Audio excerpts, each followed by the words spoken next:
Bonjour à tous, Bonjour à toutes. bienvenue dans cette vidéo dans laquelle nous allons parler de 5 éléments essentiels à retenir du code de déontologie des coachs. Mais avant, on va se présenter. Moi, je suis Anne-Laure Dabo. Je suis coach et thérapeute de couple et co-dirigeante du centre de formation Zen Pro. Et pour ma part, je suis Cécile Neuville, je suis psychologue, aussi co-dirigeante du centre de formation Zen Pro. Et en tant que coach professionnel aussi, nous aimons voilà, porter attention à ce qui est respectueux, intégrité, etc. Le respect notamment du code de déontologie des coachs. Donc, ce code, en fait, il n'a aucune valeur de législation ou autre, mais il a été établi par l'ensemble des fédérations de coaching et donc nous amène à nous poser des questions, à prendre du recul pour pouvoir exercer dans les meilleures conditions possibles et dans le respect le mieux possible de toutes les règles déontologiques, éthiques et des patients que l'on accompagne au quotidien. Donc 5 clés essentielles à retenir de ce code de déontologie. Vous pouvez le lire en entier, hein, mais C'est mieux de le lire voilà, même. vous pouvez le lire, c'est mieux, normalement on le signe et tout, hein, mais déjà là vous aurez les clés essentielles à retenir. La première des clés, ça semble évident, mais c'est toujours important de le répéter, c'est la confidentialité. Tout ce qui se dit avec vous reste avec vous. Oui, confidentialité, en plus selon les contextes, hein, mais par exemple si vous avez un trio avec des enfants ou pour une entreprise et tout ça, c'est vraiment d'être au clair, du respecter ce qui se dit dans la séance avec la personne qui vient, même si ce n'est pas la personne qui paye.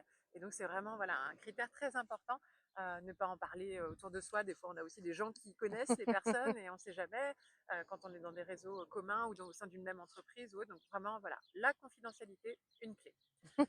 Deuxième clé, L'intégrité. intégrité, honnêteté, être vraiment vrai, transparent. Là encore, c'est encore plus important, je pense, quand il y a des relations avec d'autres personnes, en fait, notamment, ou des enjeux, vous savez, pour pas avoir des, comment on appelle ça quand on a un enjeu, des conflits d'intérêts, voilà. Conflit d'intérêt. Vraiment être dans l'honnêteté jusqu'au bout, c'est-à-dire que là, quand je vous interviens pour ça, moi, on m'a missionné parce qu'on veut que l'entreprise gagne du bénéfice et que voilà, mais moi, aujourd'hui, je suis à votre service à vous, peu importe si ça fait gagner ou pas du bénéfice à l'entreprise. Donc, c'est vraiment d'être honnête aussi avec le dirigeant d'entreprise en disant, bah voilà, moi, oui, je veux le Hmm. mieux-être, mais par contre, pour le bénéfice de l'entreprise, le mieux-être va aider, mais quoi qu'il arrive, moi je suis là pour la personne que je vais accompagner, quitte à ce qu'elle quitte l'entreprise. Et pour vous donner d'ailleurs un exemple concret, là, ça me fait penser à quelque chose que j'ai vécu et qui m'a Mm, posé justement cette question de mm, conflit d'intérêt. C'est que pendant quelques mois, j'ai accompagné un couple à retrouver une harmonie, etc. Et puis ça s'était bien passé. On avait fait les séances nécessaires, etc. Et puis finalement, 2, 3 ans après, ils m'ont rappelé, enfin elle m'a rappelé, elle, ouais. toute seule, en me disant, bah voilà, on s'est séparés et j'aimerais bien qu'on travaille ensemble pour vraiment développer ma confiance. Ok, donc je commence le travail avec elle et puis Mm. quelque temps, peut-être 2, 3 jours après le rendez-vous de cette jeune femme, le jeune homme arrive et dit: «Je souhaiterais prendre un rendez-vous Ah, avec vous». intéressant.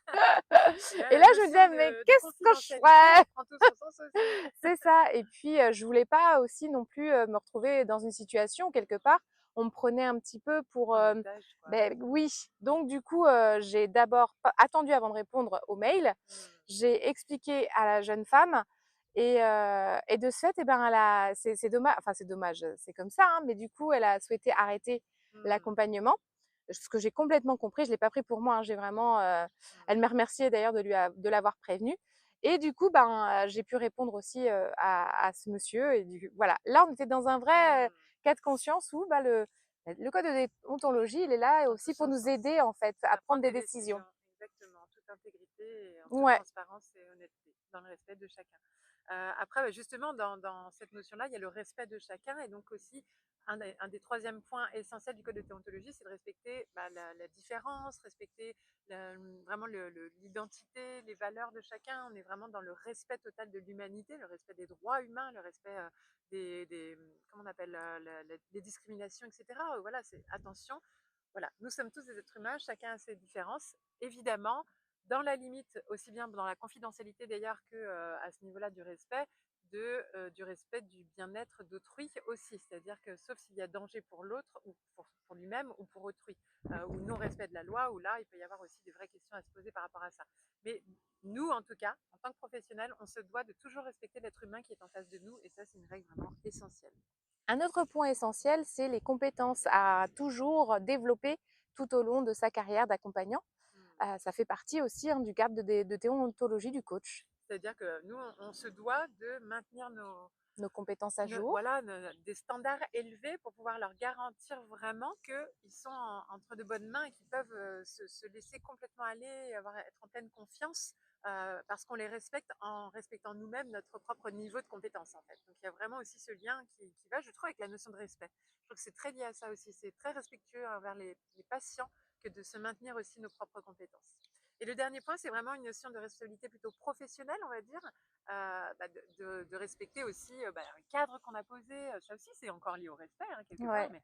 Mais là, on est vraiment dans la partie professionnelle, Prendre ses ponctualité, prendre responsabilités sa responsabilité des choix qu'on propose, Ouais, de mettre fin peut-être à un suivi, voilà, mais de rester professionnel quoi qu'il arrive. Ou par exemple, avoir une relation professionnelle, même si on commence à devenir amis avec la personne. Ça nous est souvent arrivé, nous, d'avoir des personnes qu'on accompagne, qu'on trouve vraiment intéressantes, où on se dit, tiens, et là aussi, par rapport au conflit d'intérêts, on aimerait bien bosser avec cette personne, ou mmh mh. donc ne pas manipuler la personne sans s'en rendre compte dans le sens de ce qui nous arrangerait nous par rapport à ce qu'on a en tête. Donc c'est vraiment de rester respectueux de l'autre, rester professionnel dans le cadre pro et après, en dehors, en toute transparence, pourquoi pas leur expliquer, écoutez, suite à ces discussions, j'aurais peut-être quelque chose à vous proposer. Mais voilà, c'est trouver le juste milieu entre tout ça. Et ça arrive souvent, hein, nous-mêmes, ça nous est déjà arrivé souvent, et Ouais. on en entend souvent parler chez les coachs, donc c'est quand même hyper important de se D'en poser la parler et de se question poser la du question. niveau de relation, que ce soit humain, personnel, amoureux, pourquoi pas. On peut avoir une relation qui naît entre un patient et donc là, attention, il faut vraiment, vraiment se poser la question justement du cadre et du hors cadre et donc voir à quel moment c'est plus possible d'être le référent, le coach de la personne. Donc voilà, autant de questions à se poser en tout cas. Code de déontologie, à lire au moins une fois dans sa vie, au moins au début, et peut-être à relire régulièrement De temps aussi. en temps, on Voilà. verra pas les mêmes points, je pense. Voilà, pour se reposer de là où on en est et vérifier qu'on respecte bien tout ça. Voilà pour cette vidéo. Si ça vous intéresse, on en parle aussi et on vous la partage dans la formation Devenir coach professionnel du centre de formation ZenPro. Vous êtes les bienvenus et sinon au sein du réseau ZenPro. À très bientôt. Et ZenPro, c'est bien plus que ça. C'est aussi un centre de formation sur lequel vous allez pouvoir retrouver une formation pour devenir coach et encore d'autres des tas de formations pour découvrir des outils d'accompagnement.